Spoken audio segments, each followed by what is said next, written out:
আর আমার মা হঠাৎ করে এই হ্যাডম মার্কা সানগ্লাসটা পড়ছে, তো খুব ডেঞ্জারাস কিছু একটা করবে মনে হয়। মনে করো যেন বিদেশ ঘুরে মাকে নিয়ে যাচ্ছি অনেক দূরে। তুমি যাচ্ছ পালকিতে মা চড়ে, দরজা দুটো একটু ফাঁক করে। আমি যাচ্ছি রাঙা ঘোড়ার পরে, টকবগিয়ে তোমার পাশে। ঠিক যেন কবিতার মতো মাকে নিয়ে ঘুরেছেন দেশ বিদেশ।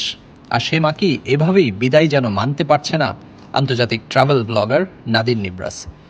বেশ কিছুদিন যাবৎ শারীরিক নানা জটিলতা নিয়ে একটি হাসপাতালে ভর্তি ছিলেন নাদির নিবরাসের মা।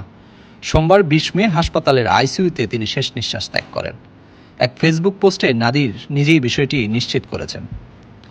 ফেসবুক পোস্টে নাদির বলেন, আমার প্রিয় মামুনি আমাদের মাঝে আর নেই। তিনি গত সপ্তাহে হঠাৎ অসুস্থ হয়ে পড়েন। আমরা প্রথমে ভেবেছিলাম এটা সিজনাল সমস্যা। আমার বাবারও এমন সমস্যায় পড়ে গত সপ্তাহে সেরে উঠেছেন। এই সময়ের মধ্যেও আমি ইন্দোনেশিয়ায় ছিলাম। গত শনিবার সন্ধ্যায় আমি জানতে পারি আমার মা সত্যিই অসুস্থ। সেদিনই তাকে আইসিইউতে নেওয়া হয়েছে। মা হারিয়ে মর্মাহত ভিডিও নির্মাতা নাদির নিবরাস। তিনি বলেন, আমি জানি না আমার জন্য সবচেয়ে বেশি যত্ন নেওয়া ব্যক্তিটি চলে গেছেন। আমি তাকে সঠিকভাবে বিদায় জানাতেও পারিনি। এই সত্যটি নিয়ে আমার ঠিক হতে কতদিন সময় লাগবে? আপনারা সবাই আমার মায়ের জন্য প্রার্থনা করবেন। দর্শক, আপনারা দেখছেন দীপ্ত সংবাদ। সবার আগে বস্তুনিষ্ঠ সংবাদ পেতে আমাদের সাথে যুক্ত হতে পারেন ডিজিটাল প্ল্যাটফর্মে। ব্লগিংয়ে চমৎকার ভিডিওর সাথে দেশ বিদেশের নানা স্থানের ইতিহাস ও সংস্কৃতি তুলে ধরার জন্য সোশ্যাল মিডিয়ায় ভীষণ জনপ্রিয় ট্রাভেল ব্লগার নাদির নিবরাস। তবে তিনি নাদির অন দ্য গো নামেই বেশি পরিচিত।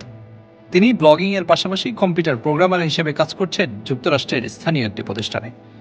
২০১৬ সালে প্রথম ইউটিউব চ্যানেল খুলে ভিডিও আপলোড শুরু করলেও সেটি ছিল নিতান্তই শখের কাজ। তবে ২০২০ সালে করোনা ঘরবন্দির সময়ে মনোযোগ দেন ট্রাভেল চ্যানেলে। এরপর থেকেই পরিচিতি পেতে শুরু করেন। ২০২২ সালে সেরা ট্রাভেল ব্লগ বিভাগে নাদির পেয়েছেন Blender choice, the daily star OTT and digital content award ২০২১।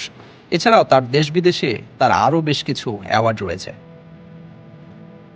পৃথিবীর সবচেয়ে সুন্দর জায়গা কোনটা?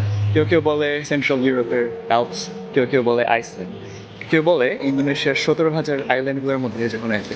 আসলে অ্যান্সারটা একটু সাবজেক্ট, কিন্তু এই সব কটা জায়গা দেখার পরও আমার মতে পৃথিবীর সবচেয়ে সুন্দর জায়গা হচ্ছে এখানে, হাওয়াই। আর একটা দিনের মধ্যে হাওয়াইতে কত কিছু দেখা সম্ভব এই ভিডিওতে আপনারা দেখবেন।